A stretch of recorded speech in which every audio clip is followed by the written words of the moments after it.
For the first couple of years of my life after high school, I made most of my money working on one of the farms just outside of my town in Tennessee. Unlike a lot of the farms in the area around me that were typically horse and cattle ranches, the one that I worked at grew a lot of the fruits and vegetables that got shipped to the local grocery stores. At first, when I worked there, I mainly did manual grunt work. But after my second year, I got certified to drive some of the machinery around. And then finally, in my last year working on the farm, I was given the task that I always envied. I got to drive the combine harvester and begin bulk harvesting the crops. I'm not sure why, but this was always something I wanted to do. And the only time we ever got to use it was toward the beginning and middle of the fall. That year, it was finally my turn, and I couldn't have been more excited. I didn't even mind the cleaning that I had to do beforehand. You see, we had a major bird problem at the farm, so one of the many tactics we used to deter them was by placing scarecrows around the fields. And when we did that, we set them up so that we could break them down and move them when it came time to harvest, so that we didn't have to maneuver them around. This meant that before driving the combine harvester around, I had to go to each of the fields and remove the scarecrows and anything that we didn't want to get destroyed in the process. So the day before getting to the harvest, I spent most of my time breaking down the scarecrows. At first, everything was going well. The first couple of scarecrows broke down as easy as we had intended them to. But once I was more toward the middle of the field, I reached one that wouldn't budge. You see, we had designed it so that you could pull the post apart, and in the process, the hay stuffing scarecrow would fall down, and then we could untie them and drive them into the storage area. But for some reason, this one post wouldn't come apart. I took a closer look at the section of the post that we were supposed to pull apart, and to my surprise, it looked like this one had been superglued together. This was odd, but I ended up assuming that it kept falling apart, so the other workers secured it with superglue for the season. Boy, was I wrong. After a couple of frustrating moments of me trying to pull the post apart, I decided to just dig the center post out of the ground and then knock it over. As I began digging, I noticed that some of the ground around the post appeared to be a bit darker than the rest, almost like the dirt had been stained by something. I just wasn't sure what it was at the time. It wasn't until I got the scarecrow down that I figured it out.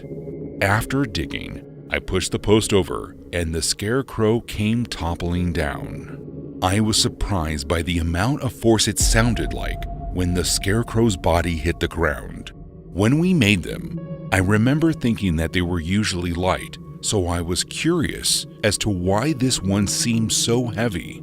After further inspection, I quickly knew that I needed to notify the police. After walking over to the limp scarecrow, I could tell that something looked different about it. And as I began to move it around, I knew right away that this wasn't stuffed with hay. Underneath the sack that we used to make the head was an actual body.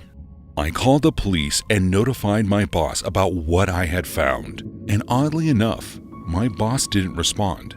It wasn't long before the police arrived, and I escorted them to the scarecrow that I had suspected was a body. And after they checked it out, they confirmed that what I found was actually one of my old coworkers. There was one of our farmhands that got up and quit one day, or at least that was what we thought when he stopped showing up. But it turned out that he was murdered, and somebody had stashed his body among the scarecrows, hoping that he wouldn't have been found. The investigators said that they found multiple stab wounds in his back and torso, and they likely linked those to the cause of his death. What made things even crazier was that the investigators and the police weren't able to get in contact with my boss, and hasn't been seen since I texted him about the body. We found out later that the worker that was murdered was actually having an affair with our boss's daughter, and because my old boss couldn't be found, he is presumed to be the number one suspect in the murder, and they believe he is in hiding. If there is one thing that I took away from that job, is that a body is a lot heavier than it seems. I'll never forget the feeling of it in my hand as I went to check what it really was. In the tree trimming business, fall is probably our busiest season. Whether it's people who are afraid of dead tree limbs falling onto their homes, or those who just don't like the sight of them in their yard, the fall season is when all the calls come in, and we are usually spread the thinnest. This meant that, while I was working as a trimmer, in the fall, I was almost always on jobs by myself. And that was fine, but you can only take so many precautions and still get the job done when you are solo, which is why I'll never be able to work as a trimmer again. What happened was, I got sent out on a typical job that saw me removing some branches from a tree that were getting too close to one of the telephone poles in front of a homeowner's lawn. This typically wasn't a big deal. I would just harness myself up in the tree and then take my small chainsaw and start cutting away. So when I got to the job, I got all my equipment out, made sure that I was secured into my harness, and there was nothing directly below the tree that could damage by falling branches, and then I began making my way up the tree. I secured myself in the proper height, about 17 feet off the ground, and began figuring out which order I should cut the branches in. And once I got it down, I started up my chainsaw and began cutting away. I got through about 4 branches before I knew there was a problem. After the 4th branch fell, I felt a tug on my harness, and I figured it was loose. So I went to power down the chainsaw so that I could resecure myself. And just at that moment, the harness didn't slip, but it snapped. I was thrown backward and down from the tree. And on the way down, all I could think of was to throw the saw away from me because it was still running. Before I could do that though, my back slammed into one of the lower branches in the tree and the saw fell right out of my hand.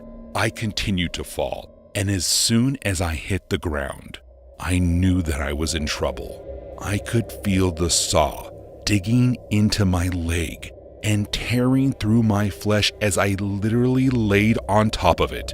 I tried my best to push myself up and roll over off the saw, but by that point, the damage was already done.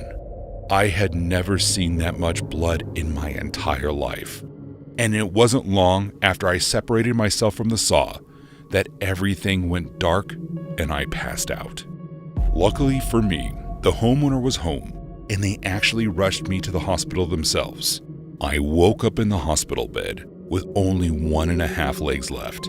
I had to get my right leg amputated from the knee down. The saw managed to cut through the bone and most of the flesh, but in a very choppy way that they couldn't reattach it. There was too much damage done. Surprisingly enough, I still work for the same company. Only now I'm in the deployment department, and I make sure that everyone is fully equipped with good gear and multiple employees per job.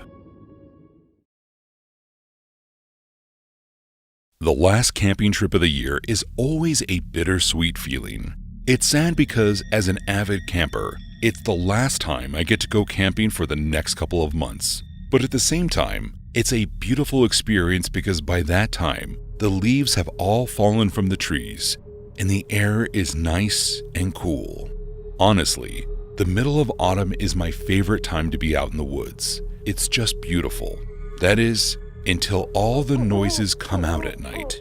I'll never forget that last camping trip that I went on in 2007. It was terrifying. For the most part, when I go camping, I tend to go with my younger brother, and sometimes our uncle would tag along. In 2007, the 3 of us decided to make our way from South Jersey up to the Shawangunk area of New York and went to one of the campgrounds that happened to be owned by a family friend.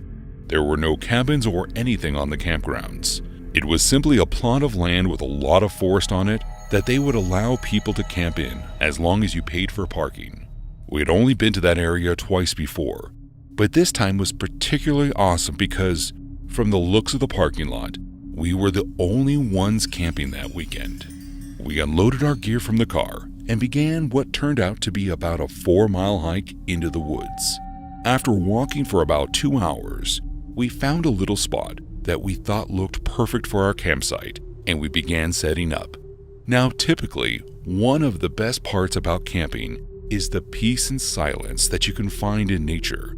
But during that time of year, you can't help but enjoy the sound of all the crunching leaves around you. But what makes the leaves really helpful is something that we learned that evening. The sounds can alert you when something is walking around near you.